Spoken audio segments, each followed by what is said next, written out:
participants. Thank you for joining us this morning for the webinar Space for Tourism. And today we will have a strong focus on water. That is also connected to our recent European symposium that we organized on the 2nd and 3rd in Toulouse, hosted by the member region, partner region Occitanie. And our objective at that time was to look at space for water and energy. Maybe just a brief background for this webinar series. We have as NEREUS two physical events per year that are only physical. It's the General Assembly, and we have the European Symposium that's hosted every year in another region, bringing together regions under a joint agenda. Across the year, we have webinars on different topics and open to sometimes only members, sometimes to everyone, on topics with high relevance for regions. In the discussions with our regions, we figured out that tourism is a priority in many regions, is a very important factor of the regional economies. Many of our regions host natural or cultural heritage, and many of our regions highlight also joint challenges from tourism, that we need to find new ways for tourism. Many of our regions are confronted with over-tourism. Many of our regions look into the use of space data to better protect their natural resources from tourism. And many regions look into new approaches to organize tourism more sustainable. And this is why we decided to launch this webinar series. You find previous series and previous editions on our website, the material, the presentations. It's still very valid. If you are interested in this topic, or if you know people working on tourism, share the information. Today, we identified in different parts of Europe, 3 best practices linking tourism and water, because water is a crucial resource also for tourism. Often touristic areas are in coastal regions, are also in structural difficult regions. So a concentration of people challenges the water resources and the water management in some regions. Also, the strong use of natural resources through tourism poses a lot of challenges to regions to ensure that their territories are managed in a sustainable way. I like to just briefly address Copernicus for Regions. That is our flagship initiative that we realized together with the European Commission and the European Space Agency. Some of you might know the 99 uses of Copernicus, 99 user stories. And we developed many tools based on the broad collection, videos, info sheets.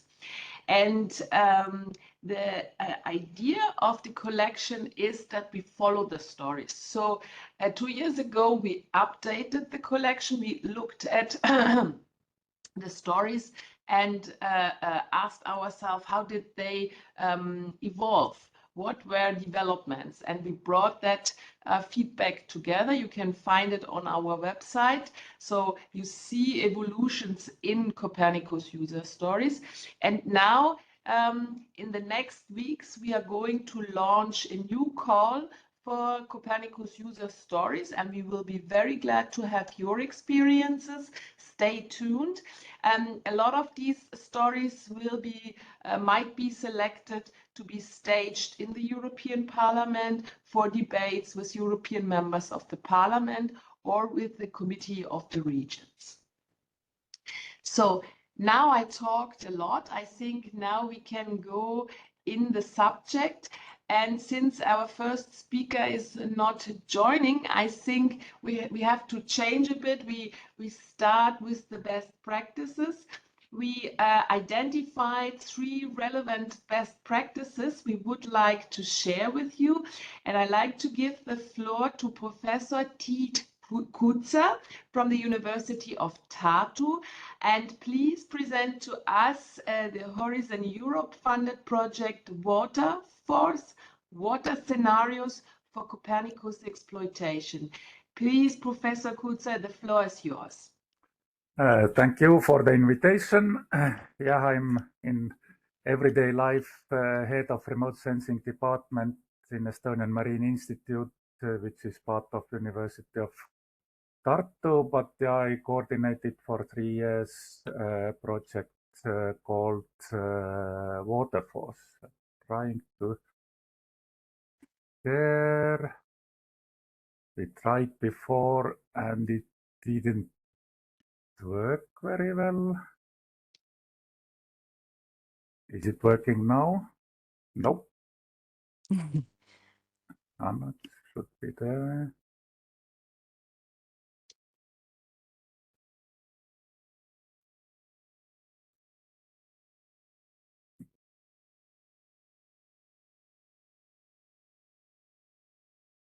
Do you see slideshow mode or still the preview? Yes, you can still see the notes on the side. If you click on the little icon next to the scale, there is a little icon. Click on that. Where do you see it? Look, if you go down left-hand side down, there is 1, 2, 3, 4. Click on the 4th icon. This one? Oh, it makes everything black. Okay, but I think we can live with that. We can still see. Yes, we can see. Yeah, I tried if I go to like both screens, because I have 2-screen computer and it's changing it. Now okay. in both my screens I have the full screen mode, but yeah, okay, but we can see it well. We can see it's yes. Not a problem. Okay, and I just will go forward with it. So the Water Force itself was coordination and support action. So we did not work on developing new products or services. For example, those NEREUS partners could directly use, but instead we had to analyze the full picture that is related to water in Copernicus services. And what we did is, first of all, we analyzed the current situation, because as you know, Copernicus has 6 services and water is not among them, and all water-related stuff is basically scattered over those services. And this was one of the reasons why Commission funded this project, is to kind of find more optimal way forward with water-related portfolio, avoid duplication and so on. We also analyzed users and stakeholders' needs from like policymakers, industry, researchers. I guess NEREUS partners were approached in this analysis as well. Then we identified bottlenecks that basically hamper the wider use of Copernicus services in water domain. And excuse me, Mr. Professor Kutzer, is it correct that you just show the front page, because we only see the front okay, then slide. It's wrong. Yeah. What do you see now? Now we see the second, coordination and support action. Yeah. Do you see the full slide now? No, but we can read it. Okay. Because it's strange how I see differently. I haven't used WebEx for a long time, so I don't exactly understand what is wrong here. But anyway, and then we, yeah, as a first step, assessed what is currently available about water in Copernicus portfolio. And yeah, hopefully you can see the table with existing products. And those are water quantity products that are currently available in 5 different Copernicus services. And there are more than 800 of them. If you go, okay, it's difficult to find them because they are scattered, but they are quite many. But the comments that we got from different user communities is that other space agencies provide similar products, and then some of them deliver them in better or easily accessible formats. There are still quite many products that are missing, that are needed if you want to study the whole water cycle, or even from tourism point of view, you still need some more information. Most of users want to get higher spatial resolution of the products, and there are questions also related to uncertainties that are normally not provided with the products. And as you can see, the list is quite long, but some of them are kind of very similar products with different names. So there is need in harmonization and coordination of these activities, and this is currently missing. But if you, can you see Professor, next slide? sorry. No, that's what I was about to say. Can you move down? Yes, exactly. To 3 and 4, so we can see the tables.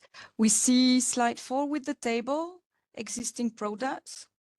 Okay. And on the right, then missing manually products. will go with the slides maybe from the list. Yes, that would be great. And if you go now Thank to water quality domain, then there is almost nothing. The Copernicus Land Service is providing 2 water quality products, basically, turbidity and trophic state index. And lake water temperature was considered also as a quality product shown here. And if you go to marine domain, because in water quality side we analyzed near coastal Copernicus products as well. And there were at that time 4 different products. 3 of them were basically describing particulate matter in the water. So there is very little or almost nothing, and the information is provided only for 4,700 largest lakes in the world out of 117 million we have totally on Earth. And the list of missing products is quite long, as you can hopefully see in the slide. Now it's for carbon cycle studies. There are a lot of parameters that are needed, different carbon fractions. Then in shallow waters of both lakes and marine, water depth maps for those areas that are not accessible for sonars, for bathymetry mapping, for example, benthic vegetation products like seagrass beds, coral reefs, whatever. And a lot of floating matter products are needed from different kinds of litter, from wood, glass, metal, textile, plastic, surface scum of potentially toxic blooms in many beaches in warmer regions, there occur macroalgal blooms that basically flood all the beaches with algae and then close them for all activities, including tourism.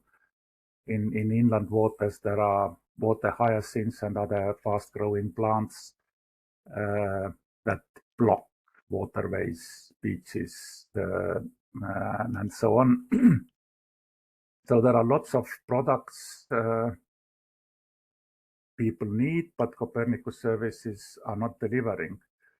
On the other hand, many of those products are available at local scale, but the problem with inland and coastal water quality is that the remote sensing algorithms that have been developed, they kind of perform well in some water bodies and completely fail maybe in the next lake to it. So there is need to collect more in situ data and validate all those products listed here in a slide in more wider scale, and then they can be included in Copernicus portfolio.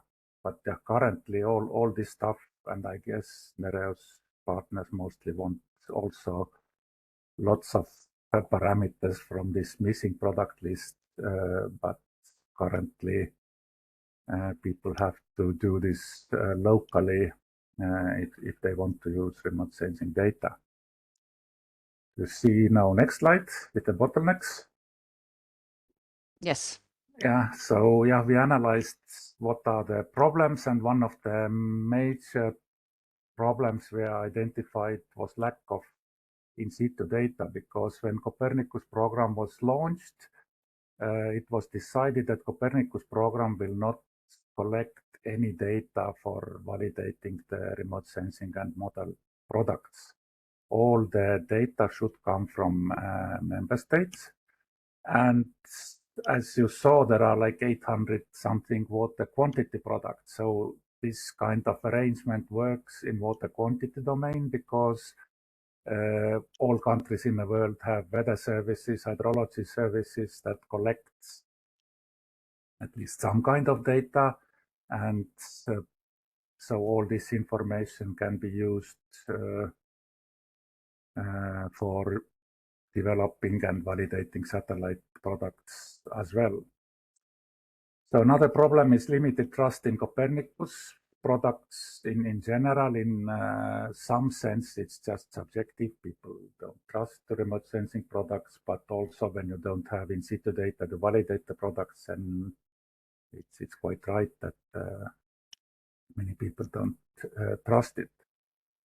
At least in EU, there is quite strong water monitoring going on in every country, but the problem is that most of those parameters that are monitored according to Water Framework Directive, for example, cannot be mapped with remote sensing, and those parameters that can be monitored with remote sensing are not part of the national monitoring program. So there is big mismatch, and then therefore it's not possible, or it's very difficult to include new water quality products in a Copernicus portfolio. As you saw already from those tables, water-related products are scattered among existing 6 Copernicus services. Nobody is coordinating them from water perspective, so each service goes by itself, and water is not their main attention. There are also certain limitations by the satellite sensors that are available. For example, OLCI on Sentinel-3 is specifically designed for water quality monitoring, but it has 300 meter pixel size that is too crude for most of lakes and rivers and many coastal regions in the world. Sentinel-2 has 10-meter resolution, but it is a land sensor. It doesn't have sensitivity for water quality. It doesn't have spectral bands we need, and so on. And one of the things we did in a waterfalls, we actually gave our recommendations, technical recommendation for next generation of Sentinel-3 and Sentinel-2 satellites that will be launched in about 10 years or so. But the planning already is ongoing, and in case of Sentinel-2, I think all parameters are decided already. In many cases, funding mechanisms don't support improving the inland water quality portfolio of Copernicus services. And we also found that many potential users don't even know that Copernicus exists or Copernicus delivers something. And yeah, with some meeting in DGs in European Commission, we found that quite high-level people, even in European Commission, that are kind of main user or should be main users of Copernicus, don't know what Copernicus is or what it can deliver to them. And yeah, we analyzed also 4 different scenarios how to go forward after the current funding cycle that ends in 2027. So we are sure that yeah, if we continue as it's going now with 6 services, no major modifications, then yeah, there will be progress. But as you see, there are only 2 water quality products kind of developed in 15 years. So if it goes forward with this kind of speed, then yeah, there will be other private companies or somebody else who will deliver the services users actually need. What the European Commission is currently doing, they are organizing thematic platforms. 4 of them have been launched already. Coastal, health, Arctic, and there was one more. And then there are plans also to have a water thematic platform that brings together all the products from different services into one entry point. This will most probably help a lot in water quantity monitoring side, because if you have all those 800 products in one portal, then yeah, it's easier to understand what is available and use the Copernicus product. But yeah, if you're in water quality side, you have 2 products, then it doesn't matter whether you have 5, 10 or 20 portals to deliver those 2 products, there are still 2. So it will not help in any ways. And many of the users were complaining already that there are too many portals delivering Copernicus products or what seems to be Copernicus product, and users just don't know where to go to get parameters they need for their particular work. Professor Kapuza, could you come to the end? Could you kindly come to the end? It is last slide, okay. basically. And yeah, because of political regulations, it's not easy to change current setup with 6 services. So yeah, what we proposed is to have kind of virtual service under one of the existing services, and have proper unit that coordinates all the water related activities and yeah, allows to get better way forward and answer the user needs. And obviously there is yeah, like having a full-scale water service in Copernicus program would be much better, but very difficult to achieve from political point of view, first of all, because all member states have to agree with this. And secondly, what Commission is most worried about is that then agriculture and many different fields want to have their own service as well, so there will be complete reshuffle. But yeah, we analyzed all this is available in our reports, and I will show, or I will send you the slides or links to the roadmap and also all our other deliverables that are condensed in the roadmap. If you are interested, will be available through those links. So thanks. Any questions? Thank you, Professor Kutzer. Maybe what you could do is that you copy one or two links in the chat so people can already take it with them, and we can later also put it to the material of the webinar. Thank you for your interesting presentation. It was important to us to hear your experiences, and I open the floor for questions to Professor Kutzer or reactions. Please write in the chat. We monitor the chat. I cannot see you all in case you have questions. No? Okay.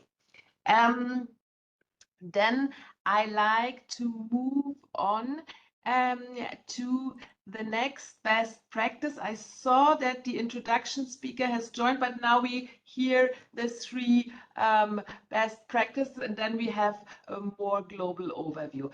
And I move on to Alexander Kreisel, the Head of International Development in GeoVil, and you will share with us the experience with the Safe Trail. You realized this initiative in the frame of an ESA program, the EO for Alps program.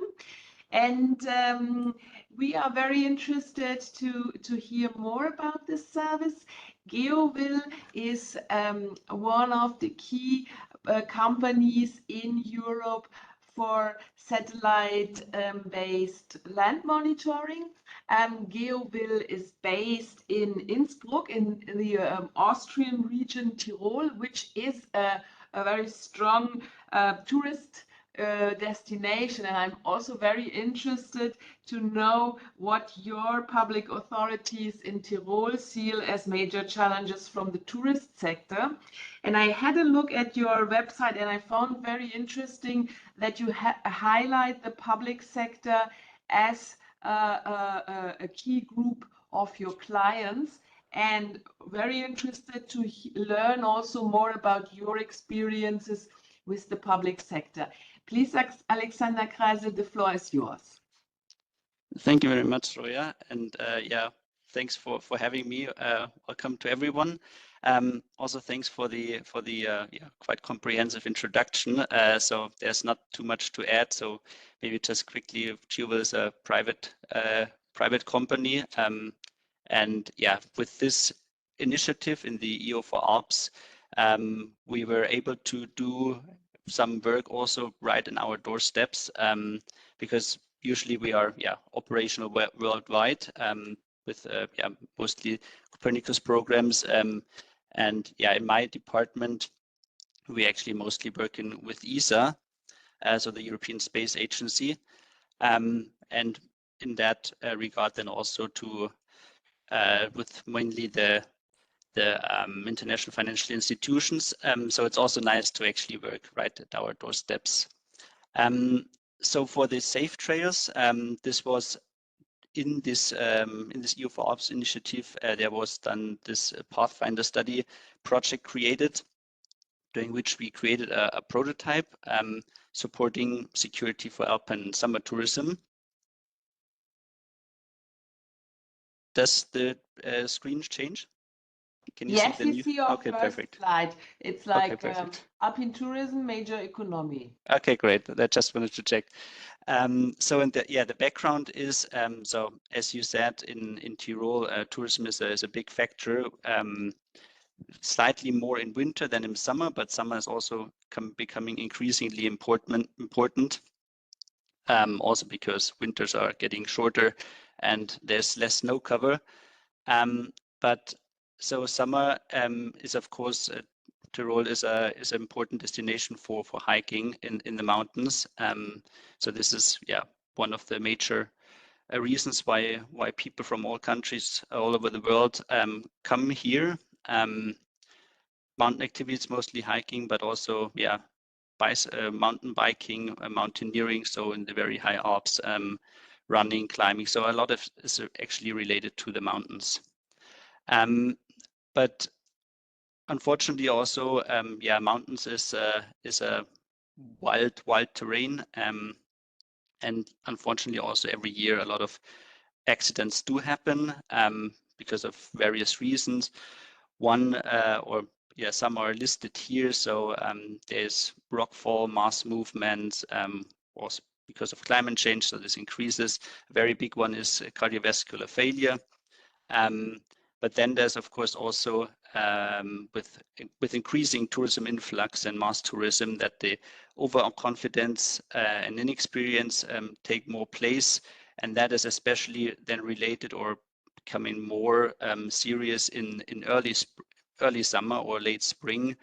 So just when the ski season ends, but there's still a lot of snow in the Alps or in the mountains, at least partially, and people are not aware of that. So people then, because they need, as we can see in the image, they need to traverse short sections in snow, but this requires some experience, and that's where accidents happen because you slip and then it's impossible to hold anymore, and accidents and even deaths occur. So within this, so this was kind of the setup of the project, or how this idea came along.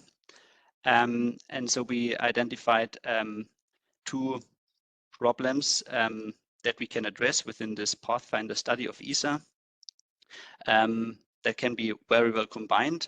And one was the alpine safety, so especially regarding the snow coverage of trails, and the other one is nature preservation as the 2 big key topics. One very important requirement of this project was also that there's stakeholders involved, so that we actually ask in the regions what is needed, and for that we included a variety of stakeholders from the side of security. So there's the mountain rescue teams, avalanche commissions, forest departments that are both on the security side, but also nature side. Then there's more from the nature side, the nature park management, but also university, farmers. Pharmacists, of course, they work in the environment that others see as tourism destinations. So there's, of course, also a conflict of interest at some points. And then there's the tourism sector itself, which is maybe the biggest one, where we included mountain guides, alpine associations, mountaineering villages, which has been set up, and tourist associations, ski area operators, and so on. So in total, 32 local stakeholders were involved. But they were also, so there was the key stakeholders as well, were also then the Alpine Convention itself. So they were also interacted.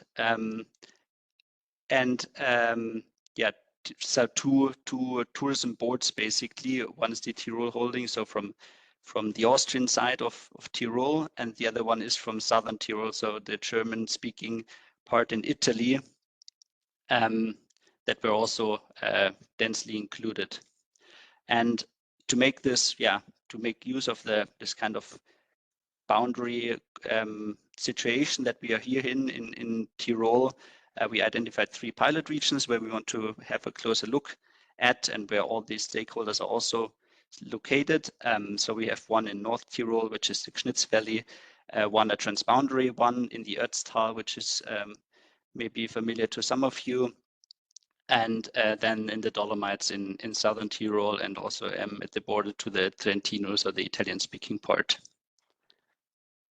And during the stakeholder engagement phase, we first, of course, wanted to identify or check if our proposition, so mainly the safety issue with the snowfields, is of relevance to them, which luckily, interestingly, it was. But we also identified a few other potential interesting indicators that we can include in our development using Earth observation to support all these stakeholders in their work, basically. And those are, among others, then the weather. So weather indicators like rain forecast or wetness, the temperature and wind. The trail condition, we tried to then identify if we could use a few parameters to indicate or to make an early warning system if trail conditions are less favorable in some days than in others. And then we had also the trail steepness, which was of to some interest to some stakeholders. And then we included, of course, also the protected zones. So, and then the idea was to have a system, a front end, an interactive platform that takes all of these 5 indicators into account and does a path when you're hiking and you search for a certain path that you want to follow, that identifies per section. So a section is always the area between 2 knots where paths can split again, so where you can basically deroute to another route, where per each section it is identified if it's of some risk or not. So there's only, the green section is only there if all conditions are rated as green, so as low risk. And with risk, I mean, this is an entire different discussion, but of course there's always some degree of risk, but we have included some stakeholders that do work in the risk management sector, and that was rated by them. But of course, risk is always present to some degree. And we have this green, orange, and red line segmentation that is rated and then also always updated continuously on a daily basis. And as soon as one parameter is in red, then the entire section, of course, becomes red. So this gives you then an overview of what paths are currently in a good situation and which ones have a higher risk. Higher risk means, of course, not that it's impossible to walk on them, but it requires higher experience, both technically and so in terms of mountaineering, but of course also it helps a lot if you're familiar with the region generally. This is a picture of this prototype, where you can see, of course, here in the shadows of the northern side of the mountains, the snow persists longer. We have here then a higher occurrence. So the snow still occurs at that day, so that we have the mid-June here. So these sections are, because of that, rated as high, so increased danger. And the snow, maybe also to quickly explain why the EO comes, how the EO comes in here. So snow occurrence, of course, detected on a daily basis, if possible, using the Sentinel images that become available in this region every 3 days roughly. So every time there is a Sentinel image becoming available, this is analyzed and then integrated straight into the system. The other indicators are like temperature, wind, and precipitation are sourced from the Austrian Meteorological Association. So they are coming in even higher frequencies, so every half day, and can be then evaluated. And the other indicators are calculated from the input information that we receive from external providers or the Sentinel imagery, and then combined. So we have per section that you can click on, you can basically show or see what the problem is there. That also better helps you to understand or to evaluate if you see yourself fit to walk on this path. So we have also elevation indications from start to finish of that section. So this mean slope and the aspect. So and of course also if it's crossing a protected area. So because this is also quite relevant. I mean, paths are sometimes not always a path can become a little bit derouted, or they are not so much more visible anymore, or because of the because of persisting snow fields, then people try to avoid them, cutting off the actual path, and then of course also destroying the natural environment, the surface, and this needs to be avoided.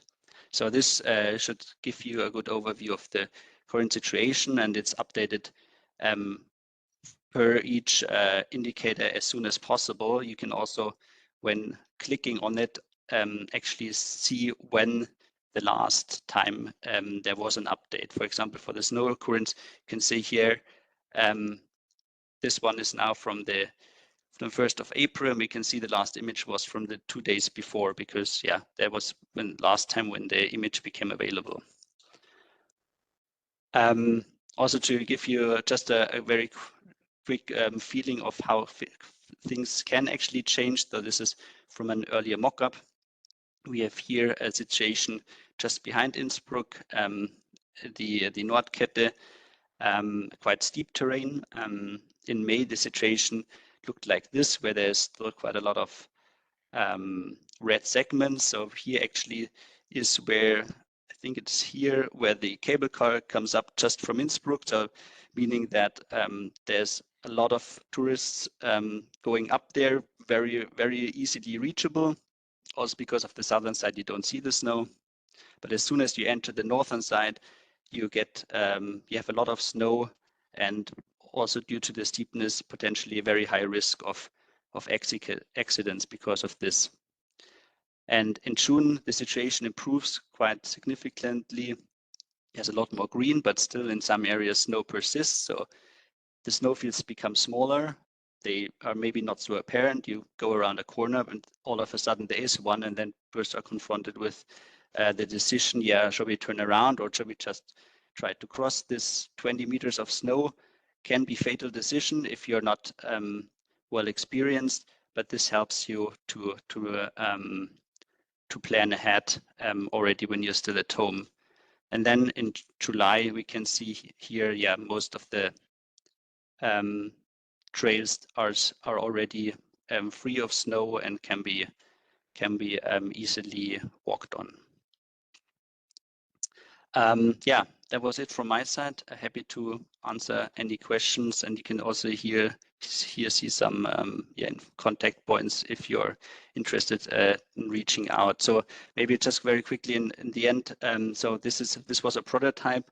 We are still in contact with the or we have identified those stakeholders who are interested, but now it would be relevant, or it would be important to find basically a cooperation with a provider of a well-used platform in which these information can be integrated to increase the value of the platform to a user with this additional information that we are having. Thank you for this illustrative presentation on a very important topic for many of our regions. We have many mountainous regions that are involved in alpine subjects, but also in other mountainous area. What we can do from our side to see, I don't know, but we have members that are involved in other tourist networks or in initiatives where they jointly exchange on resource management. Maybe if you share your presentation or the material on your initiative, it might be able to identify such a platform. It wouldn't ring immediately something to my mind, but it could be possible. Yeah, that's good. I open the floor for questions to Alexander Kreisel. Are there any? Please let us know in the chat. Any reactions? Chat. Yes? Mr. Hübner? Yes, good morning. A few years ago, ESA business application department had an activity with the map provider or information provider Outdoor Active, and they were also investigating meteorological microclimate information to integrate into their information for alpine tourists. So maybe Outdoor Active might be an interesting partner to discuss with, but maybe they are also already much further, because I know that in their Pro Plus application for smartphones, they have already better information and this type of information in their services. So I don't know if this is then duplicating what they already have, but it might be a lead forward. Could you maybe briefly introduce yourself and from which organization? Yes, I'm meanwhile a pensioner, and I worked before for the ESA business application department for 15 years or so, for ESA in total 20 years. So especially on application integration services for Earth observation, navigation, satellite communications into daily services. Okay, I see. Any other reaction, but please let us know in the chat, because I cannot see everyone. So if you raise the hand, I don't see it necessarily.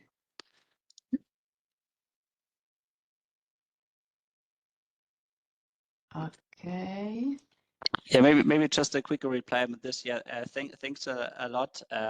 Actually, I'm quite a big fan of Outdoor Active. So they're doing great work, and I've also seen that rather recently they have also included all the protected zones. So it's a very good one. Wasn't aware that they had a project with ESA together, or that there was some collaboration. It would be indeed also, I mean, it's in collaboration with the Alpinization. So Alpenverein Aktiv is basically it's tied together. So it's very big interest.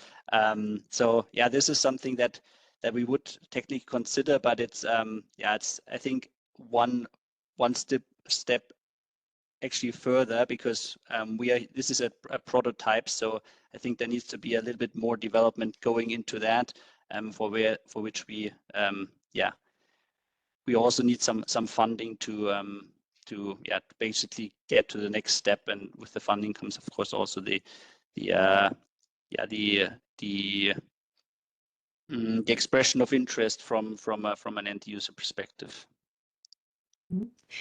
I see that Borja Pickering, our speaker from SECO ESA, addressed you, and he says, "Dear Alexander, following Mr. Hübner's input, I would recommend to look the portfolio of ESA business application, BUS.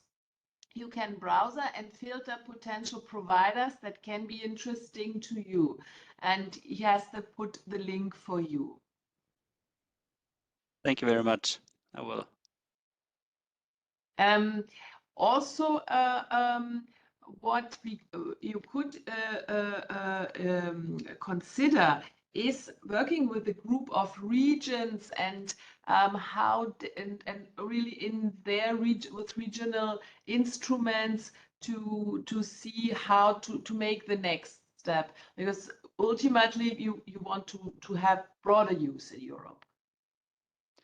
Yes, indeed. So it's the core application, or the core indicators that we are looking at. So the snow coverage and the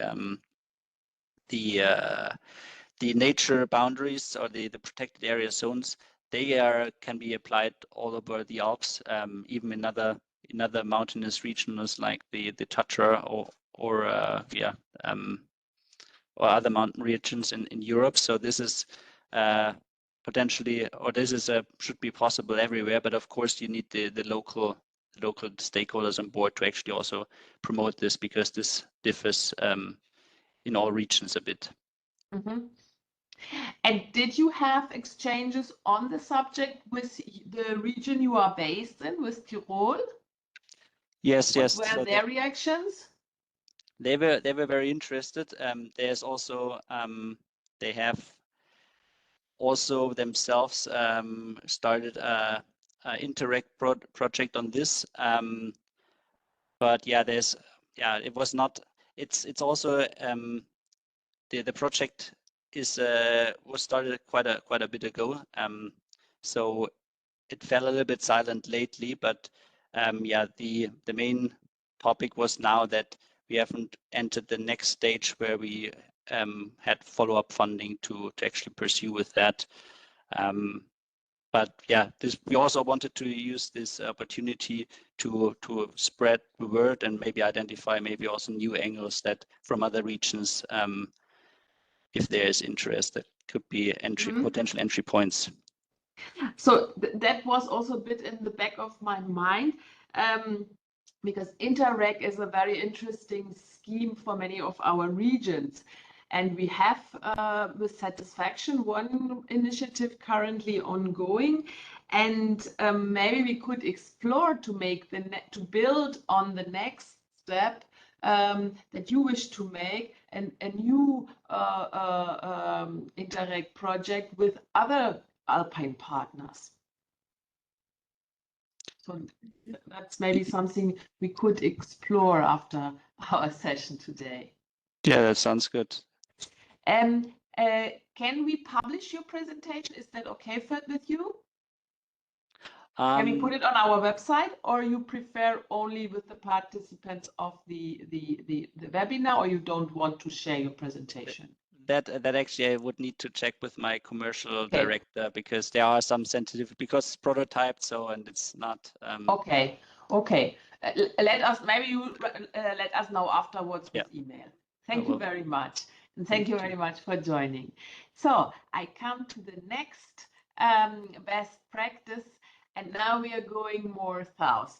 In winter you make the Alpine vacation, and in summer you go to Greek islands. And I'm particularly pleased to welcome Betty Karampopoulou, and she will speak about the Golden Twins, downstream space challenges in the Greek islands. Please, Betty, the floor is yours. Thank you, Roya. Thank you all. I'm going to share the screen.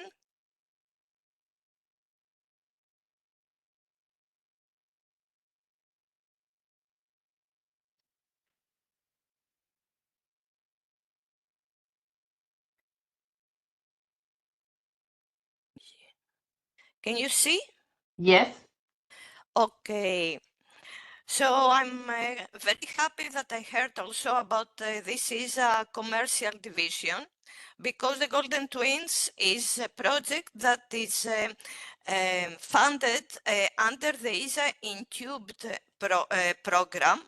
The ESA Incubed program is a program that is co-funded from companies, and the task of the program is to put out in the market specific products and solutions that have a business case. So it's brand new, the Golden Twins as a contract to Geosystems Hellas, thing that we kicked off the 20th of September. So it's just, let's say, 1 month old. But it is based on products that the company have made in the past. And under the Golden Twins vision, we would like to have a seamless solution for specific customers list. So as you see in the Golden Twins logo, you see microsats and CubeSats. This is because Geosystems Hellas is involved in the Greek national program for the country CubeSats, Earth observation CubeSats, and on some services, specific services of the country microsatellites. Just going to the second slide, Geosystems is a prime contractor, but in order to go further in the state of the art, and at the end of the program to deliver the tailor-made state-of-the-art products to the end users, we have as subcontractors 3 universities: the Aristotle University, the National Technical University of Athens, and the National Kapodistrian University of Athens. But also we do have with us MTech, which is a mechanical engineering company that is designing and producing the Greek CubeSats. So in the Greek CubeSats, Geosystems Hellas is on the Earth observation service side, starting from the PDGS to the services and products tailor-made to the customer needs. And we do not touch, since we are not expert in the field of mechanical engineering, the build of the CubeSat, but this combination gives a very good possibility in order that we can have many images as much as possible that the 2 Earth observation CubeSat can give to us over the areas of the Greek Aegean Islands. Just to say that the company started in Athens doing downstream space applications in 2009, and we do have 2 branches, one in Athens, which is the headquarters also, and one in Crete. We have several partnerships and collaborations and ISO qualifications in order to fulfill any kind of projects that we do have.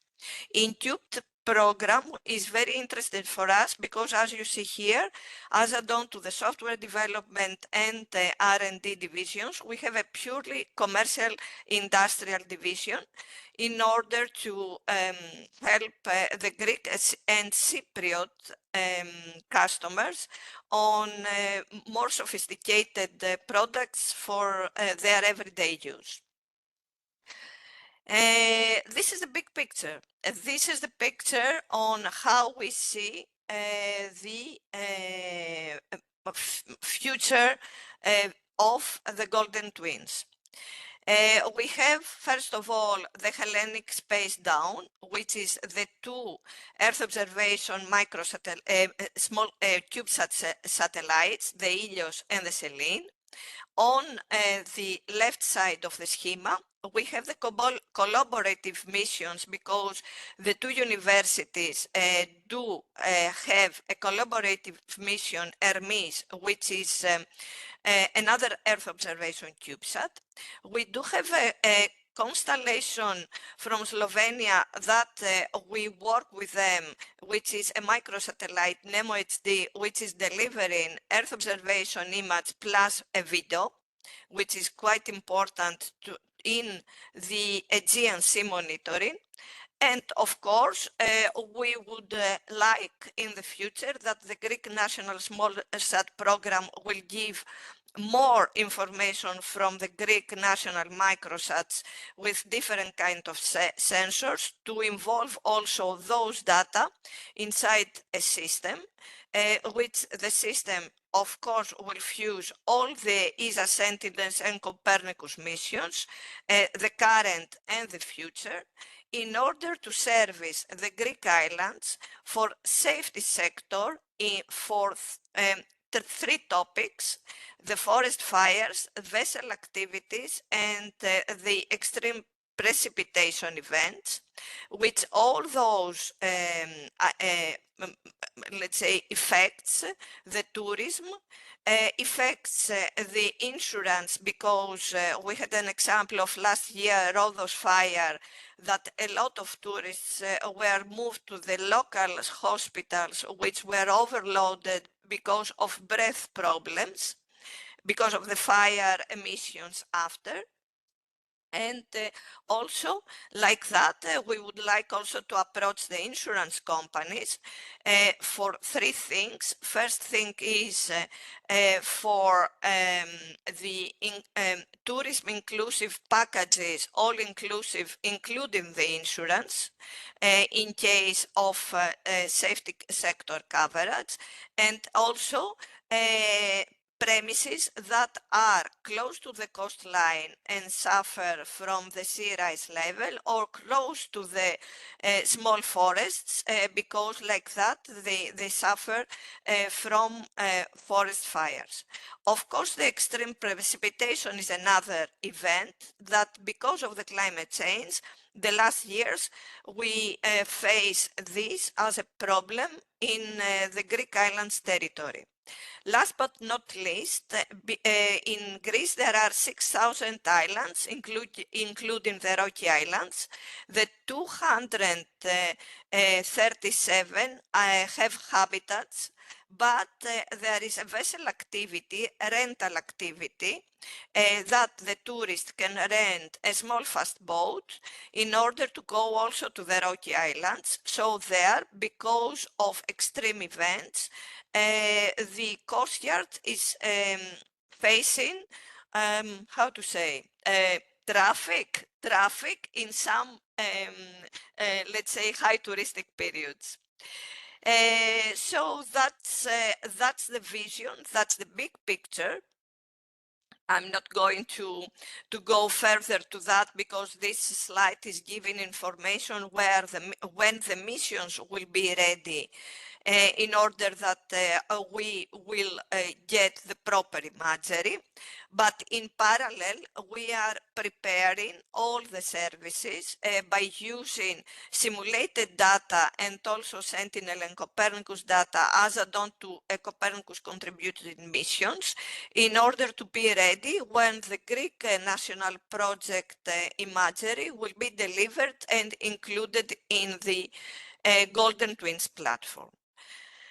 So here is the exact schema of the development of a software as a service in web-based application. And like that, we will, our task, the team task, is first of all, the detection of the fire outbreaks and monitor the behavior of the fire, because the Greek islands have their own microclimate. It's not mainland, it's totally different. It's in the Aegean Sea, and some of them also are isolated to the south. And like that, it will be very good to have in advance information for the fire risk and the fire progression with, let's say, in advance services. But of course, the map after the fire, the post-fire map, that we can have also in the cases that we had extreme fire events the last 2-3 years. The extreme precipitation events is because it's coastal, and of course in the coastal we will have because of the climate change, coastal floods that affects the premises, hotels or other kind of premises, restaurants, bars that are very close to the coastal area. But also we have inland floods in most of the islands the last 2 years, which was quite interesting because in the past wasn't like that. And the inland floods are coming from after a very dry period, and it's like an extreme event that nobody knows how to help the local communities. And of course, the vessel monitoring from the touristic boats, and also some illegal vessel activities, which all those illegal vessel activities are connected to the illegal immigration. And this is there is an expansion, and we think that there will be more expanded because of the wars. And like that, we would like to help the Coast Guard for more safe activities, since we are speaking for a lot of vessels that with SAR imagery and analyzing the AIS and the RF, we can analyze the ship traffic patterns. Last but not least, in the project, because we are going to use the national program, another task is to make satellite tasking, means new acquisitions, and this is brand new because the Greek program is an ongoing effort, and but we have to have prepared software on that. As you understand, we have some ready products from existing projects or from past projects. Based on that, we have the possibility to create advanced GIS application with a very friendly GUI. And also, of course, there are some ready Dockers, but in the platform of the Golden Twins, we have to have an interoperable and very smooth development in order to be efficient to the customers. The APIs shall be further integrated in order there to fulfill the user needs. And of course, it's true that the Greek national projects, including the CubeSats that we are involved from inside, will give a very good revisit over the Greek islands in order to fulfill the needs. This is the sprint that is supposed to happen: data analysis and model simulation, prototype services and beta development, but in also in parallel with user engagement and feedback from the users in order to analyze the development and at the end of the program to be possible to expand to more customers than the one that we use at the moment as end users. Just to go to the end users, because this is important, we have Chemexpo, who is an organization that covers all the maritime industrial market in Greece, means that any kind of maritime company is member at this organization. We have Lamway Hotel Management Group, which is a hotel group with many boutique hotel in the Greek islands, and like that we can have the feedback, the tourist feedback and the hotel management feedback on our services. And also the Cooperative Bank of Karditsa that also have an insurance division inside. The Cooperative Bank of Karditsa is working in Aegean Sea in Sporades Island. Everybody have seen the film Mamma Mia. That's where they're investing. And they're investing in hotels and bars and restaurants and touristic market, and also serve this market with insurance. So we think that by starting with these three groups, we have a market, and we like that we can let's say from those three groups get some user requirements, and we have the possibility to advertise and expand to a bigger list of customers if our product is good. So at the moment, that's the task, to make a good product that most of those customers to have possibility to use in one step. Just to say that these customers does not know what Earth observation is. They don't care about geopositioning. They care about their growth and their customers on the other side. So they want in one button to have the information, and that's Geosystem's task to give them a very filtered output in order to make the role of the golden twins sustainable. Of course, inside the whole community, the whole schema, we have as add-on to the let's say software and Earth observation tips. We have tips of marketing and communication, exploration route to the market, and also involvement of our sales department in order to go further as it's a commercial project, is a commercial in order to fulfill the market need. I'm coming to the end, so this is the schema that we want to have after the 2 years project with prices, with demand and tailor-made let's say pricing in case of new need. And of course, adjustments according to the end user's input. And in order to have this, we have already started interviewing and questionnaire examples. I'm not going to go to the project work packages, but I'm going to go to the end and ask for questions if there are any. And also to follow the website of the company, because yet we have not the website of the digital twins, in order that in the next month to be redirected to the digital twins website and follow the project.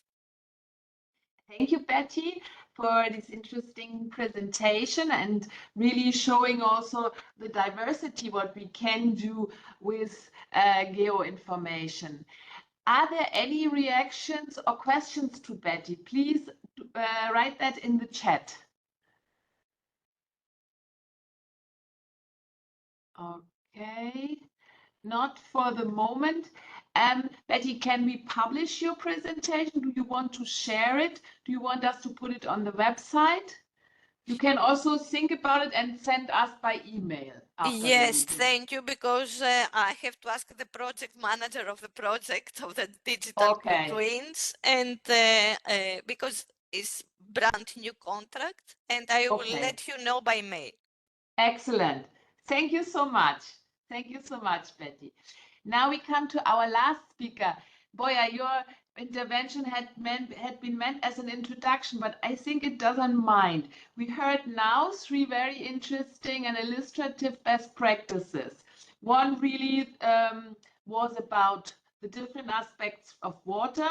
One was on alpine subjects, and the last one was a broader one, but particularly focused on Greek islands. You prepared a presentation that will help us to reflect, and that gives us maybe also a good outlook on next editions of Space for Tourism. You wanted to look at space for tourism in a broader sense. Please, the floor is yours.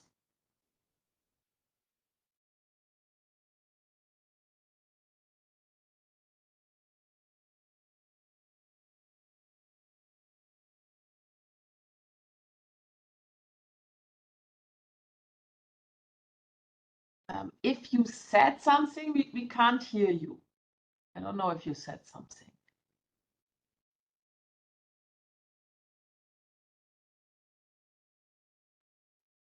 No? Now we can hear you. Can you say something? 1, 2, 3. Just testing it. Yes. Okay. Yes. Okay. Now we can hear you. Perfect. So I'm gonna share my screen. Thank you everyone to attending this call. I think that it was a really interesting presentations and real use cases. So yeah, my name is Borja Pickering. I'm a business application officer inside the business application space solutions with the acronym BUS in ESA. And my presentation is to provide an overview of how space data can benefit sustainable tourism with emphasis on water. I will give a brief introduction about what is the aim of the BUS program and how we can help business around ESA state members to develop a certain service and solutions for the sustainable tourism. And I'm going to end with some use cases that we have evaluated and followed during these last years. And obviously, happy to be here. And if there are further conversations in terms of partnerships or to understand the problematic of different countries, you can reach me and we can obviously enhance the conversation.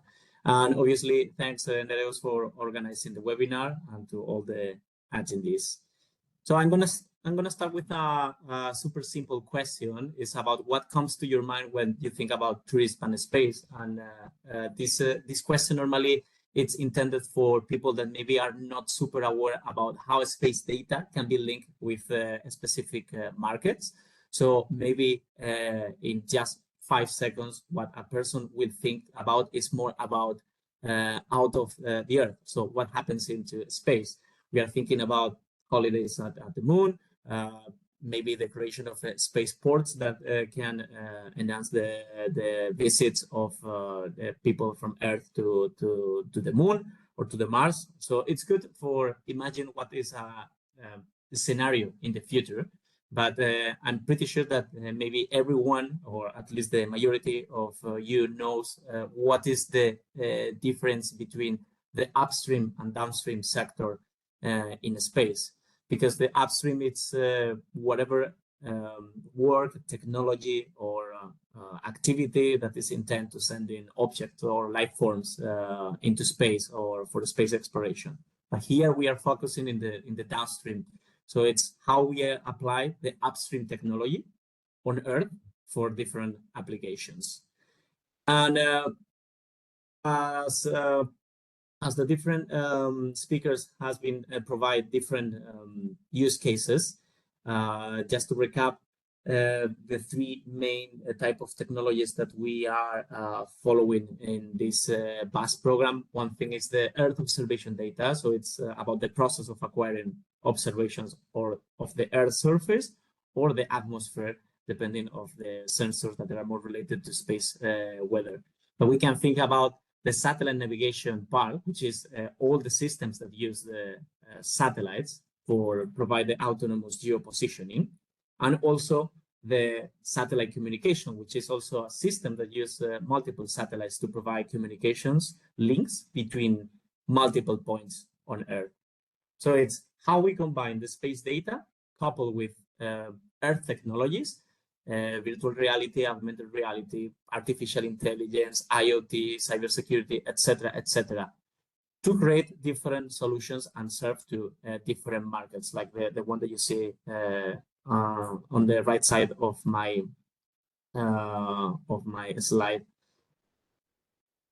So if we are thinking about how space data contributes specifically to the tourism industry, we can think in 5 different groups. One, it's about how to use about the digital and connectivity solution, specifically after the shock of the COVID-19.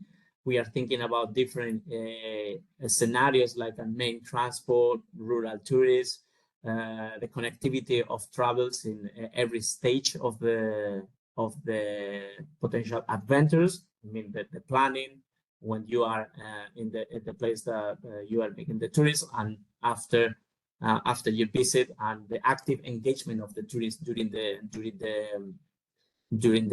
adventure of the tourism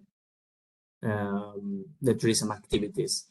We also need to think about have a seamless travel, so facilitate the tourists to go through the different places where he wants to visit, or also to ensure the safety of the visitor and guide investment and measure impact, and also the drive of sustainable tourist development, which I think that this is a really relevant topic on the mouth of many organizations. So here we can think about different examples of the SATCOM or GNSS to ensure the communications and what I mentioned before, seamless travel, safe travel, and think about different examples. Also having and using the satellite data as a backup of terrestrial infrastructure. And also, as it has been mentioned by some of our previous colleagues, the transmitting data from in situ sensors and how we are connecting the tourists to the potential emergency services in case that there is any problem to be solved immediately. Also, as mentioned before, the satellite Earth observation, it's a very crucial asset for the monitoring and planning of the infrastructures, monitoring of big events and or logistics planning, and also the identification of open air safe and unsafe areas. Like we see different examples, like for example, change in detection, what happens if there is any problem with the water related with other infrastructure, how this affects to the tourism sector, it's very relevant. Now, the end users of these funding programs can think, is a business application the right place for my business idea? We need to think that ESA has 4 different pillars, but the InCube program or the BUS program are related to the application part, which is, one more time, it's how we apply the space data generated in space for solutions on Earth. And this is the objectives from the BUS program since the 2009. So we have been transforming business and we place more than 250 million euros from different member states in more than 1,200 business. I think that right now the number is bigger, it's close to 1,500. And the idea is we are agnostic in providing help, no matter if you are a startup or if you are a big corporation. And meanwhile, your idea is to develop something commercial. And commercial means to go to the B2B or even to the B2G or the B2C. It's that doesn't matter about that. It's like if your solution is going to cover a specific gap that you have identified and you are able to prove that you can create a successful business or enhance your portfolio or create new jobs in the member states. This is on a glance see what ESA Space Solution can offer. It's a zero equity funding. The range is quite big, depending on how big or large is the activity, or how the solution is going to serve to the different markets, or if the pilots that they are going to require is quite large. But our idea is to make a tailored project management support during the activity and provide to the prime, which is connecting to us to access to our network and partners, and also use ESA brand for credibility for the different markets that you intend to reach. Now, to be very brief, there are 2 different types of activities that we are running in BUS. One is if a company comes to us and they have an idea more or less mature, but still they need to run certain activities where they need to collect the user and customer needs from the potential customers that they intend to serve, the solution proposed. In that case, we will offer a feasibility study framework where the company needs to run this exercise at the same time that they try to validate the critical points of the technical solution, prove that the different technologies that are going to be used are going to be streamlined. But if that exercise it's already mature and you have a consolidated business case, then is where you probably want to move to a demonstration project where you want just to speed up the pre-commercial stage and run the different pilots with the customer, and hopefully at the end of this program have an operational service. And just to provide a bit of more information, this is the different entry points. You can go either through the direct negotiation, meaning like this is an open program, 365 days per year, where you can submit your idea, you can propose a feasibility study or a demonstration project, no matter what type of company you are, or if your solution is going to serve market A, B, or C. We are welcome through the direct negotiation this type of proposals. The only difference is the total cost and price of the activity and funding, and also depending on the wishes of the delegation. But if you want to apply to a specific call through an invitation to tender, it is an open competition where there is a specific topic, and all the companies are going to submit. We are going to create an evaluation, and the ones that obtains a good mark or a good score, we are going to award them with a contract. And again, we are going to have an activity with them to try to boost their pre-commercial stage and move forward. Without putting more details about what is the roadmap for direct negotiation activities, I'm more than welcome if you want to reach me via email,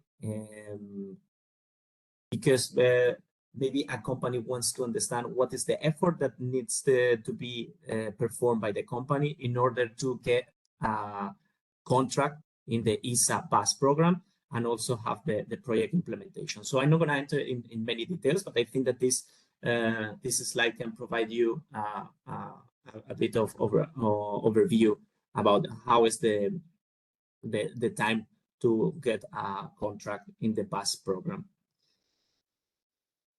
So a couple of slides about different types of activities that we have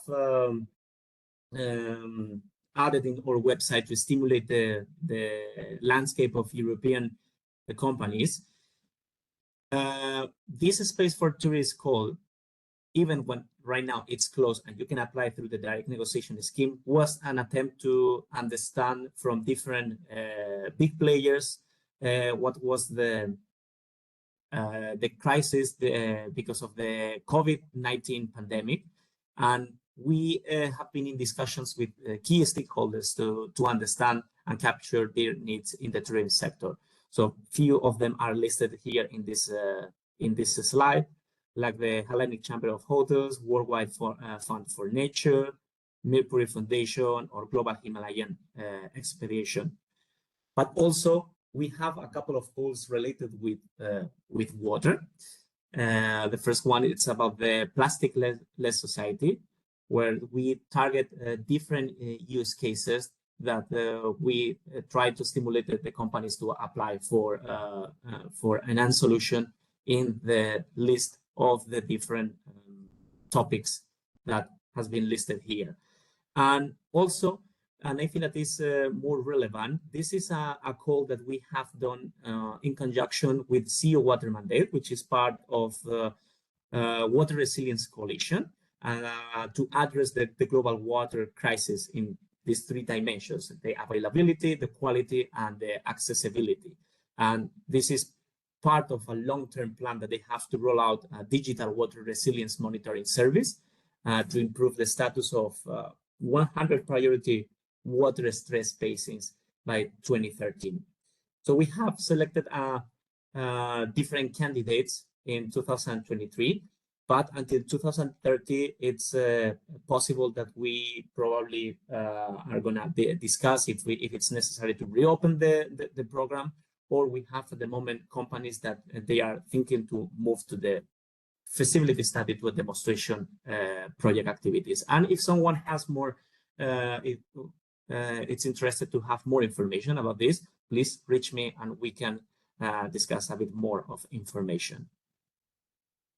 Now, to be briefly to show different examples about combining the tourism with the water element, I just want to present our first two activities coming from all the primes that has applied in the past, in the 2012 and 2015.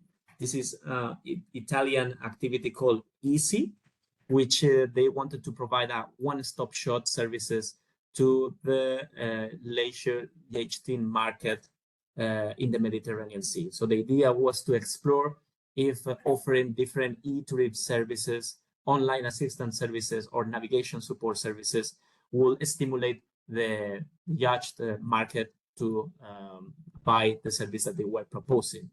And also we have the activity from Germany, which it was aimed at all underwater sport fans, but it was designed for the scuba diving, both professional and recreational, to assess the environmental conditions when you want to start those activities, and also to report the environmental conditions in case that there was certain problems in the areas where the activity wanted to take place.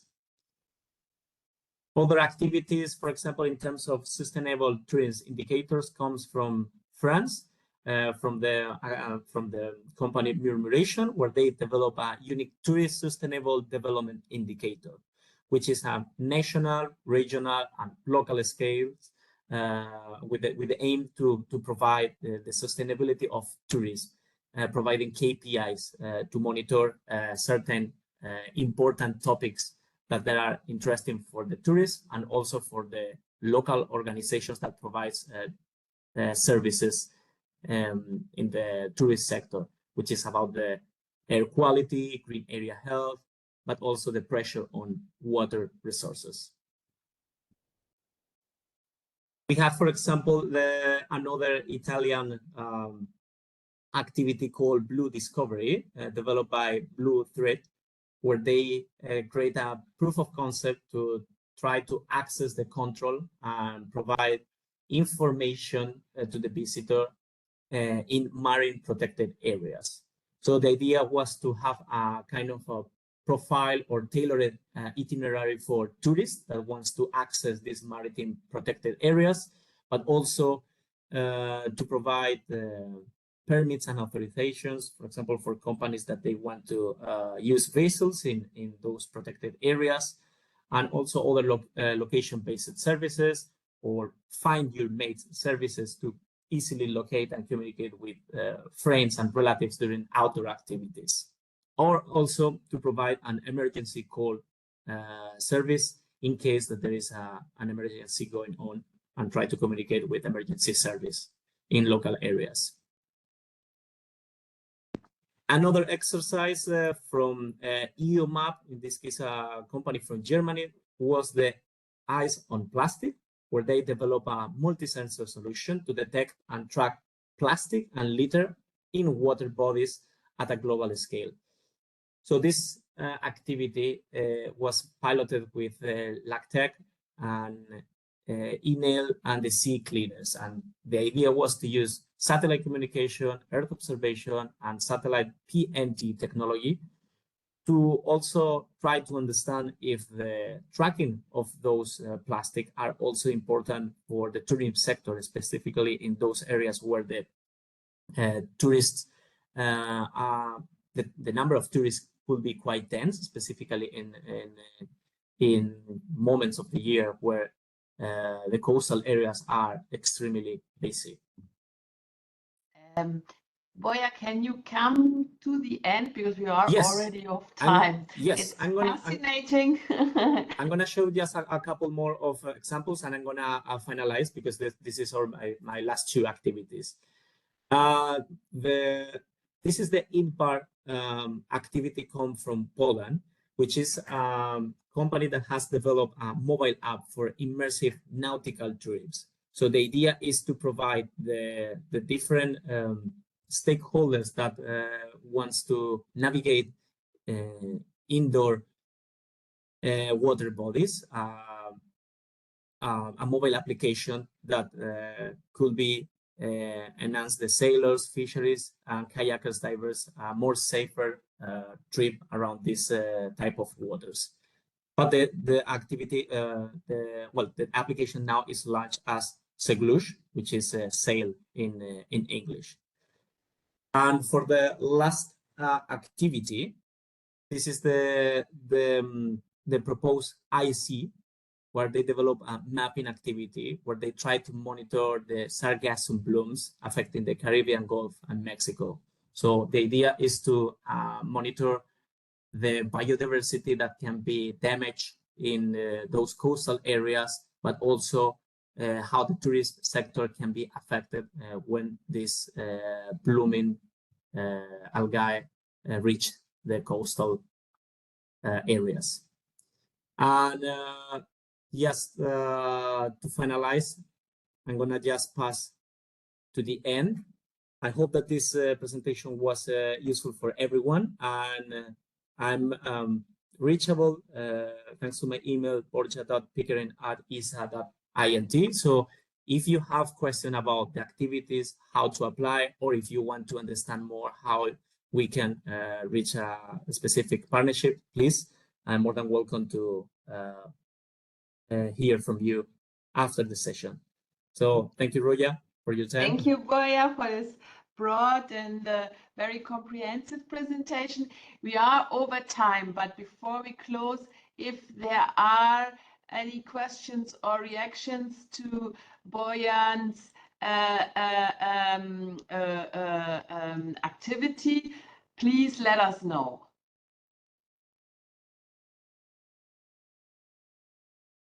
No? I think there is one question from you, Roya. If the plastic-less water initiative is still open.